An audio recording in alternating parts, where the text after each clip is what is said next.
నమస్కారం, welcome to I dream. ధర్మ మార్గం కార్యక్రమానికి స్వాగతం. నేను మీ విజిత.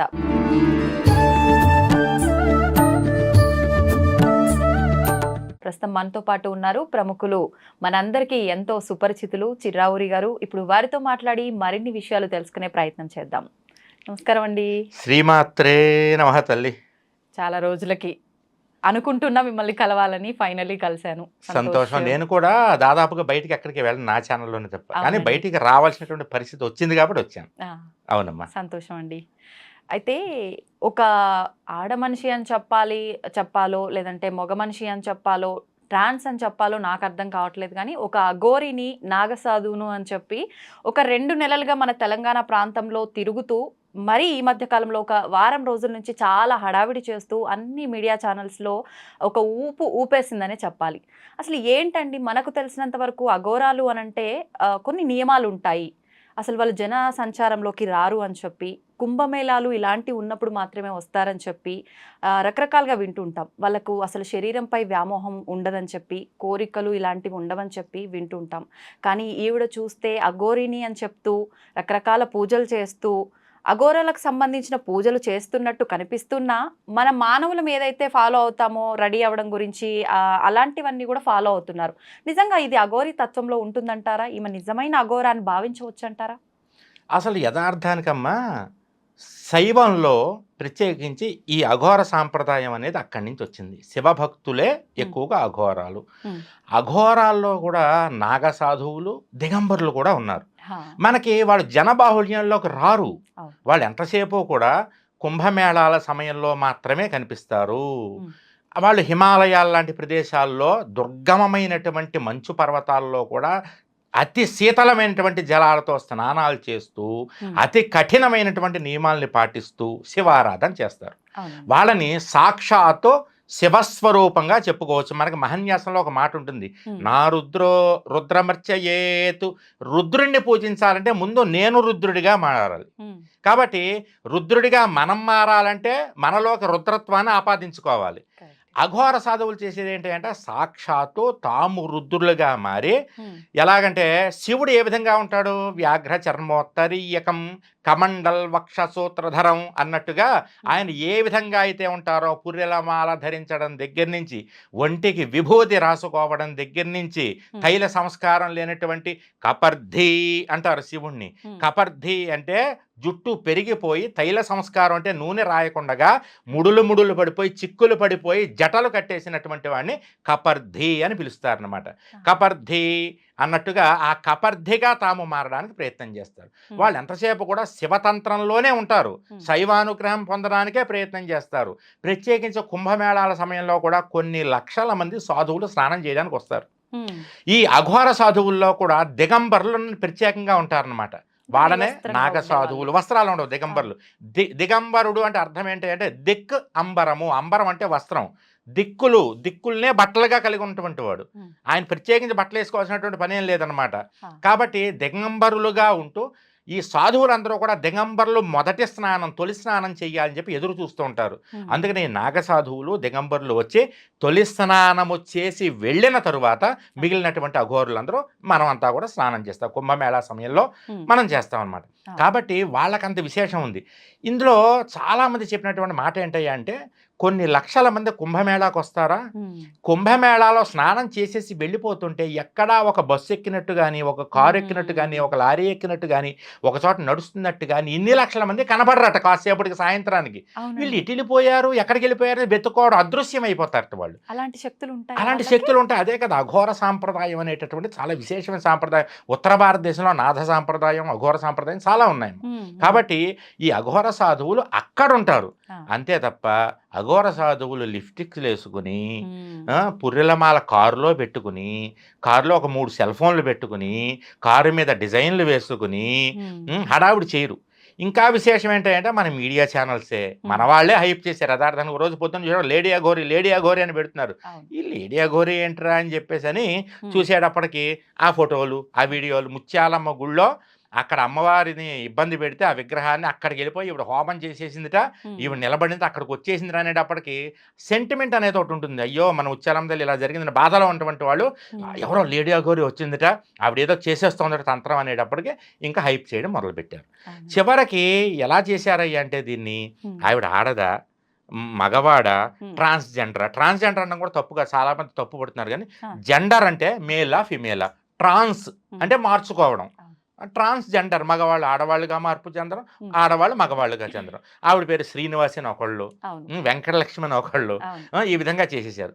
చివరికి ఎలా తయారైందంటే నిన్న నేను ఏదో ఛానల్లో కూడా రాత్రి చూశాను, ఆయన సిద్దిపేటలో పోలీస్ స్టేషన్లో అఘోరి కేసు పెట్టి ఉజ్జయిని వెళ్ళిపోతూ ఢిల్లీ వెళ్ళిపోతూ హిమాలయాలకు వెళ్ళిపోతూ ఒక ఛానల్తో మాట్లాడి నేను త్వరలోనే తిరిగి వస్తా హైదరాబాద్ బీభత్సం సృష్టిస్తా అని చెప్తున్నాడు. మరి ఏ బీభత్సం సృష్టిస్తున్నారో దీని వెనకాల ఎవరెవరు ఉన్నారో తేల్చాల్సినటువంటి పరిస్థితి ఎంతైనా ఉంది. ఎందుకంటే అఘోర సాధువులు దుర్గమమైనటువంటి అరణ్య ప్రాంతాల్లో మంచు ప్రదేశాల్లో తిరుగుతారు. వాళ్ళు బయటికి రారమ్మా. మనకి సాలగ్రామాలను ఉంటాయి కదా, సాలగ్రామ శిలాచక్రే భువనాని చతుర్దశ అని సాలగ్రామాలు చేస్తాం కదా. ఆ సాలగ్రామాలు గండకీ నదిలో దొరుకుతాయి. ఆ గండకీ నది ఎక్కడుంది అంటే హిమాలయాల మధ్యలో నేపాల్ ప్రాంతంలో ఉంది. అక్కడికి మనం వెళ్ళలేం, ఆ నదిలో మొసళ్ళు ఎక్కువగా ఉంటాయట. అలాంటి ప్రదేశానికి వెళ్తారట. ఆ నదిలో ఉండేటటువంటి రాళ్ళన్నీ కూడా సాలగ్రామాలేనట.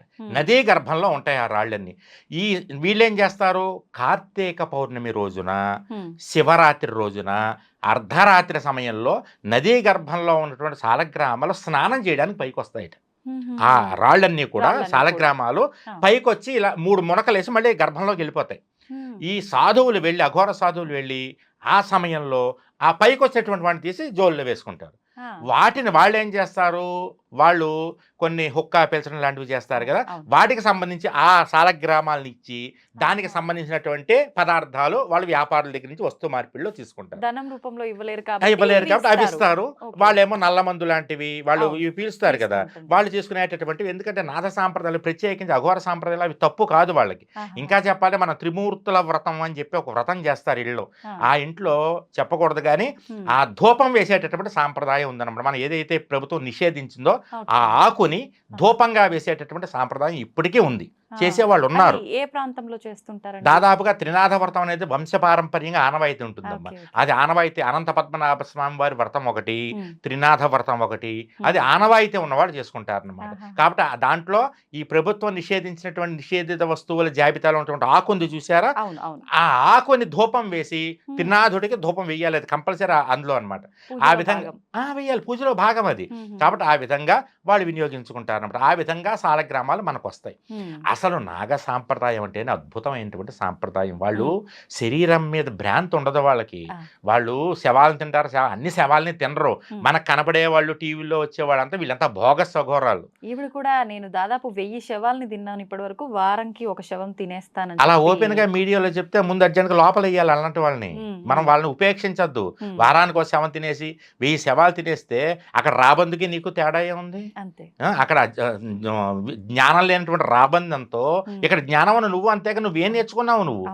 అది చేసేది అఘోర సాంప్రదాయం ఇలా చెప్పరు. అఘోర సాధువులు వస్తూ ఉంటే శ్మశానాల్లోకి, వారణాసి లాంటి హరిద్వార్ లాంటి ప్రాంతాల్లో అందరూ అక్కడి నుంచి వెళ్ళిపోతారట. వాళ్ళకి తలంచు కూర్చుంటారు. వాళ్ళని సూటిగా కళ్ళతో చూడరట. అఘోర సాధువులను ఎవరో కళ్ళతో సూటిగా చూడరు. ఎందుకంటే సాయంత్రం సమయంలో అఘోర సాధువులకు విశేషమైన శక్తులు ఉద్రేకం ఉంటుందట. ఎందుకంటే శివుడు నాట్యం చేసేటటువంటి సమయం నటరాజుగా సాయంత్ర సమయం అట శ్మశానంలో. అందుకని ఆ సమయంలో వీళ్ళు కూడా అంత ఉత్తేజంగా ఉంటారు, అంత పవర్ఫుల్గా ఉంటారు. కాబట్టి అలాంటి వాళ్ళ జోలికి ఎవరు వెళ్ళరు. మన వాళ్ళు ఏంటంటే ఎవరైనా గట్టిగా బూడిద రాసుకుని లిప్టిక్ కనపడితే వాళ్ళ వెనకాల గురువులని బయలుదేరుతుంటారు మన వాళ్ళు. ఎవరైనా కొంచెం పెద్ద బొట్టు పెట్టుకున్నారంటే వాళ్ళు మాతాజీలని మన వాళ్ళు బయలుదేరుతుంటారు. కాబట్టి మనం ముందు మనలో విచక్షణ ఉండాలి. వాళ్ళు వీడియోలు పెట్టడం, ట్రెండింగ్లోకి వచ్చి చేయడం, ఇంకా ఆవిడ ఇంటర్వ్యూలు, ఆవిడ ఎక్కడో చెరువు దగ్గర కనపడిందంటే వీళ్ళు పరిగెత్తికి ఆ చెరువు దగ్గరికి వెళ్ళిపోవడం, ఆవిడ ఎక్కడ ఉందంటే వెళ్ళడం, ఆవిడ లిస్టుకి పూసుకుంటూ మాట్లాడడం, ఫోన్ మాట్లాడుకుంటూ ఇంటర్వ్యూ ఇవ్వడం, ఇదంతా కూడా నాగ సాంప్రదాయం కాదు, అఘోర సాంప్రదాయం కాదమ్మా. ఇది నాగ సాంప్రదాయం అంటే అద్భుతమైనటువంటి సాంప్రదాయం. అది ఉత్తర భారతదేశంలో సాక్షాత్తు రుద్రస్వరూపాలే అఘోర సాధువులు, నాగ సాధువులు అంటే, దిగంబరులు అంటే. ఇంకా సాక్షాత్ వాళ్ళకి శరీరం మీద వ్యామోహం ఉండదు. వాళ్ళకి బతుకున్న మనిషి ఒకటే, చచ్చిపోయిన శవం ఒకటే వాళ్ళకి. కాబట్టి ఈ సాంప్రదాయంలో ఇప్పుడు మనకు కనపడేటటువంటి వాళ్ళు ఎవరైతే ఉన్నారో, ఇంటర్వ్యూలు ఎవరైతే ఇస్తున్నారో వీళ్ళంతా అఘోర సాధువులు కాదు, అఘోరీ మాతలు కూడా కాదు. కాబట్టి ఈ విషయంలో మనం ఎంతైనా జాగ్రత్తలు తీసుకోవాల్సిన అవసరం ఉంది. ఇలాంటి విష ప్రచారాలను మనం తిప్పి కొట్టాలి. ఎవరన్నా చెప్పిన ఎవరే తప్పని చెప్పాలి తప్ప మైకులు వేసుకుని వాళ్ళ వెనకాల పరిగెత్తకూడదమ్మా. ఎందుకంటే ట్రెండింగ్లోకి వచ్చింది, జనాలు చూస్తున్నాం కాబట్టి మేము తీస్తున్నామని వీళ్ళు, ఏముందండి యూట్యూబ్ ఇలా ఓపెన్ చేయగానే అదే కనపడుతుంది, ఇంకేం చూడక చేస్తామా అని వాళ్ళు ఒకళ్ళ మీద ఒకళ్ళ నెపం మోపుకునే బదులు వీళ్ళు జాగ్రత్తగా ఉండి వాళ్ళు దూరం పెట్టాలి, ఇలాంటి వాళ్ళని వీళ్ళు దూరం పెట్టాలి. వ్యూస్ కోసం, సబ్స్క్రైబర్స్ కోసం చేసేటటువంటి ఇలాంటి విన్యాసాలని మీడియా సంస్థలు కూడా మీరు కూడా తగ్గించుకోవాలి అని నా తరఫు నుంచి ఒక సూచన చేస్తూ ఉన్నా తల్లి. మన ప్రేక్షకులకు కూడా చెప్తున్నాను, మన ప్రేక్షకులకు కూడా చెప్పేది ఒకటే, ఏది పడితే అది, ఎవరు పడితే వాళ్ళ వెనకాల పడ్డారంటే కనుక చివరికి మీకు అమ్ముకోవడానికి ఏమీ మిగలవన్నమాట. ఈ దొంగ స్వాములు కానీ, దొంగ మాతాజీలు, దొంగ అఘోరీలు ఇలాంటి వాళ్ళ వెనకాల పడి వాళ్ళ ప్రాపకం కోసమో, వాళ్ళ ఆశీస్సుల కోసమో ఎగబడ్డారంటే వాళ్ళు మిమ్మల్ని నిలువు దోపిడీ ఖాయం చేయడం జయం. అయితే ఇంకొక డౌట్ అండి, ఇప్పుడు ఆమె మీరు ఇందాక అన్నట్టుగా మధ్యప్రదేశ్ వెళ్ళే దారిలో ఉండి ఒక ఛానల్కి చిన్న వీడియో ఏదో లైవ్ రూపంలోనే ఇచ్చినట్టుగా చూసాం కదా, దాంట్లో ఆమె అందరికీ నేను మళ్ళీ ఈ నెల 29న వస్తున్నాను అని చెప్పి ఒక శపథం చేసి శపించినట్టుగా కూడా మాట్లాడింది. అయితే మామూలుగా ఈ అఘోరీలు, నాగసాధువులు ఏదైనా అంటే అది జరుగుతుంది, అది నమ్ముతుంటారు జనాలు ఎక్కువగా. సరే ఈమె అఘోరి నాగసాధువు కాదు అనుకుంటున్నాం, అది పక్కన పెడితే ఒక ట్రాన్స్ ఏదైనా ఆశీర్వదించినా ఏదైనా అన్నా జరుగుతుంది అనే నమ్మకం అయితే ప్రతి ఒక్కరిలో ఉంటుంది కదా. మరి ఆ రకంగా ఈమె శపించడం వల్ల ఇబ్బందులు పడే అవకాశాలు ఏమైనా ఉన్నాయంటారా? అంటే ఒకటి ఉందమ్మా, ఇందులో శపించేవాడికి ఆ శక్తి ఉండాలి, గుర్తుంచుకోండి. ఓకే, పిల్లి శాపాలకి ఉట్లు తెగి పడవు, అదొక్కటి మనం గుర్తుపెట్టుకోవాలి. పిల్లి శపిస్తుందట, ఆ ఉట్టేమో అక్కడ చచ్చింది, దాని మీద ఏమో పాలు పెరుగు ఉన్నాయి, అది తెగి చచ్చిపోతే బాగుండు, ఆ ఉట్టి తెగిపోవాలి, నాశనం అయిపోవాలంటుందట. ఆ ఉట్టి తెగిపడుతుంది ఆ పిల్లి శాపానికి. కాబట్టి అందరూ మనం గుర్తుంచుకోవాల్సింది ఏంటయ్యా అంటే, అవతలి వాడికి ఆ శక్తి ఉన్నప్పుడు వాడు శపించ, నిజంగా వాడికి ఆ శక్తి ఉంటే వాడు ఎప్పుడు శపించడమ్మా. పూర్వకాలం, ఇప్పుడు కాదు, క్రితంయుగాల్లో అప్పట్లో శాపానికి ఒక శక్తి, శాపం నీళ్ళు చల్లగానే పిల్లి అయిపోవడం, కుక్క అయిపోవడం, అది వేరే, ఆ శక్తులు వేరు, ఆ కారణాలు వేరు. శాపం కూడా ఒక మంచిగా జరిగేది. కానీ ఇప్పుడు ఇది కలియుగం అమ్మ. కలియుగంలో వాడు శపించినంత మాత్రాన ఎవరికి ఏమీ అవ్వదు. ఎందుకంటే ఎవరైతే దైవాన్ని, ధర్మాన్ని నమ్ముకున్నారో వాళ్ళకి ఎటువంటి శాపాలు పనిచేయవు. నేను విన్నా, నా వీడియో రాత్రి చూశాను, నేను వచ్చి బేభత్సం చేసేస్తా అని అంటోంది. రానిప్పుడు చూద్దాం ఏ బేభత్సం చేస్తుందో. ఎవరో ఒక ఛానల్ ని, ఒక పర్సన్ ని టార్గెట్ చేసినట్టుగా కూడా అనిపించింది ఆమె మాటల్లో. అవునమ్మా, నీకు ఇంటర్వ్యూ నేను ఇవ్వలేదని చెప్పి నువ్వు ఇంత చేసావు, నిన్ను మాత్రం వదిలిపెట్టను, దీని గురించి నెగిటివ్ గా మాట్లాడిన వాళ్ళందరికీ నేను శపిస్తున్నా అనే టైప్ లో ఆమె మాట్లాడింది. శాపాలు ఏమీ పనికిరావమ్మా. ఈ కలియుగం ఇది, ఎవరి కర్మ వాళ్ళని పీడించాలి తప్ప శాపాలు చెప్పాను కదా, పిల్లి శాపాలు ఉట్లు తెగి పడవు, అదంతా వేస్ట్. ఏం భయపడాల్సినటువంటి పనేమి లేదమ్మా, నువ్వు ధైర్యంగా ఉండమ్మా ముందు. అంతే అండి.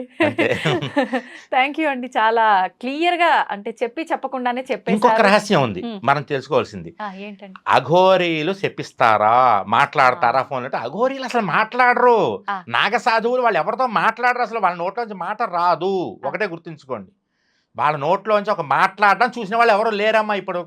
నేను చెప్తున్నా, అఘోర సాధువు, నాగ సాధువులు రావడం వెళ్ళడం తప్ప వాళ్ళు ఒక మాట మాట్లాడడం, ఒకళ్ళని శపించడం అనేది ఎవరో చూడలేదు ఇప్పటి వరకు. ఈమె చెప్తుంది అంటే మా గురువులే నన్ను లోక కళ్యాణం కోసం, ఒక ఉద్దేశం కోసం ఇక్కడికి పంపించారు, మా గురువులు ఇంటర్వ్యూలు ఇచ్చి ప్రజలకు 4 మాటలు తెలిసేలా మాట్లాడంటేనే మాట్లాడానని కూడా ఒక వీడియోలో చెప్పారు. అలా ఎవరైనా గురువులు చెప్తారండి? ఎందుకు చెప్తారమ్మా? నువ్వు లిఫ్ట్ ఎక్కేసుకో, నువ్వేమో సెల్ ఫోన్లు పెట్టుకో, కారేసి తిరిగిన ఏ గురువు చెప్తాడమ్మా? అవును, అఘోర సాంప్రదాయం అది లేదు.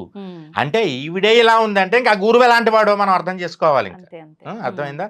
ఈవిడే ఇలాంటిదైతే ఇంకా ఆ చెప్పినటువంటి పురమాయించినటువంటి ఆ గురువు ఎలాంటి వాడు?